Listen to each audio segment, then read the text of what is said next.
Hello and welcome to Zero to Something, a place where we talk about real founder journeys, the ups, the downs, and everything in between. And today I have a topic that hits really close to home. So, first, for all my movie nerds, you know that moment in Friends when Rose goes, "I'm fine," voice cracking, eyes twitching, fully unraveling, or that "this is fine" meme with a dog casually sipping tea in the house that's on fire? That's startup life, isn't it? Except it's not a punchline. It's your Tuesday. We glorify chaos, under-resource our teams, postpone hard conversations, and call it resilience. Dysfunction becomes a weird kind of merit badge, and before long, we forget that fine doesn't mean healthy. It just means tolerated. So today, I want to talk about why you think you're fine, why you're not actually fine, and what we do about it. So, first of all, let's talk about normalized dysfunction. What it is when chronic chaos, stress, disconnection, and pain stop being red flags and start being, "this is how we operate." Here are 4 patterns that show up quite early on and very often among founders. Number 1, overworking, underresting. 100-hour weeks under "everyone does that" banner. No rest, no boundaries, no back-end planning, just motion. Next, "I'm fine" syndrome. Lost, scared, full of doubt, but smiling through it all to protect your team, investors, and even yourself. Third one, bad hires that linger. You know it's not a fit, but you rationalize. We don't have time to replace them. We don't have resources to look for a new person.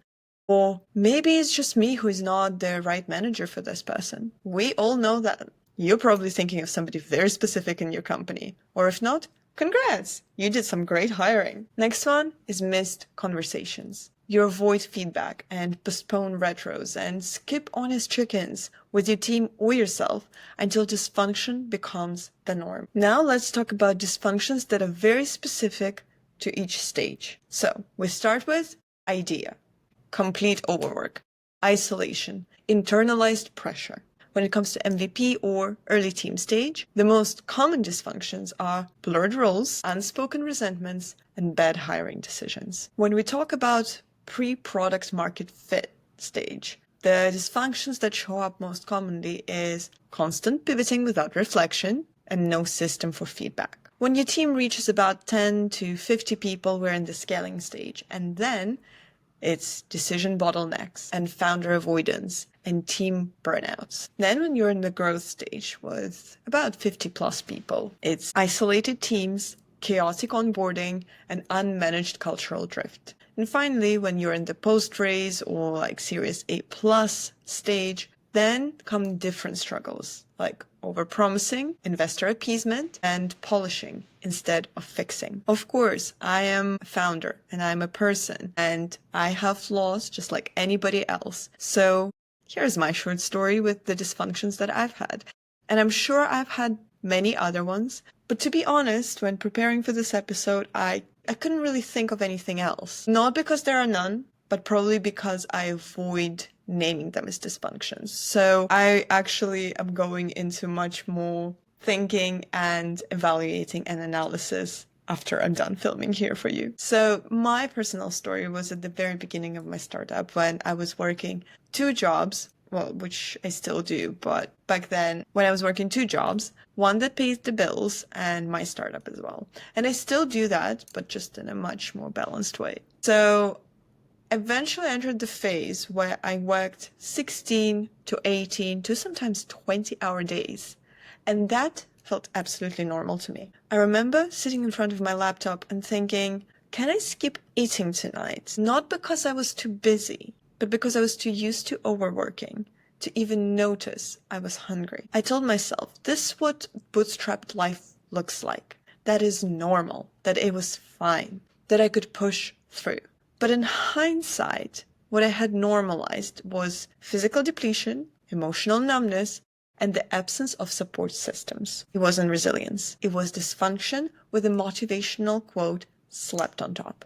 So how can you spot it in yourself? You haven't had a real weekend in 2 months, and you call it momentum. Your team avoids you when things go wrong, and you see that as respect. You haven't made a key decision in weeks, but nobody wants to admit it, including yourself. People are burned out, but say, it's fine, and you take it at face value and you just roll with it. And lastly, you hear yourself say, this is just how startups are. Way too often, maybe every day, maybe multiple times a day. So what can we do about it? Number one, name the dysfunction. Take away its power. Dysfunctions thrive in silence. Saying this isn't working, it's not failure, it's moving forward. Create a monthly dysfunction debrief with your co-founder or employees, or maybe with yourself. Literally list what's not fine. Ask, if we were healthy and resourced, how would we handle this? Denormalize pain metrics. Stop celebrating the number of hours you worked this week, or Slack messages sent, or how little you slept. Create health KPIs like team energy and clarity of priorities and system hygiene. Yes, they're more subjective, but they're also a part of your journey. Build psychological safety. Make it safe to say, this isn't working. Normalize reflection. And it's not the same as point one, because it's not about what you do, but the environment you create. Allow others to speak openly about what's not working out. Use one-to-one spaces for your team members, or maybe an anonymous feedback form if you're not comfortable with hearing critiques in your face. But you need to create the space where people can raise flags before things break down.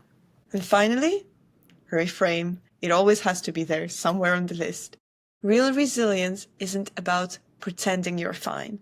It's knowing when you're not. Replace I'm fine with here's where I'm stretched, and this is the support I need. Honestly, you don't even get bonus points for suffering in silence. You don't build a better company by pretending everything is fine. Also, I hate the word fine. And what you normalize eventually becomes your culture. And the moment you stop saying that dysfunction is just how it is, you create space for something better. And as always, I leave you with 2 prompts to reflect on. Number 1, where in your startup have you decided something is fine when deep down you know it's not? Number 2, if you didn't have to prove your toughness to anyone, what would you change tomorrow?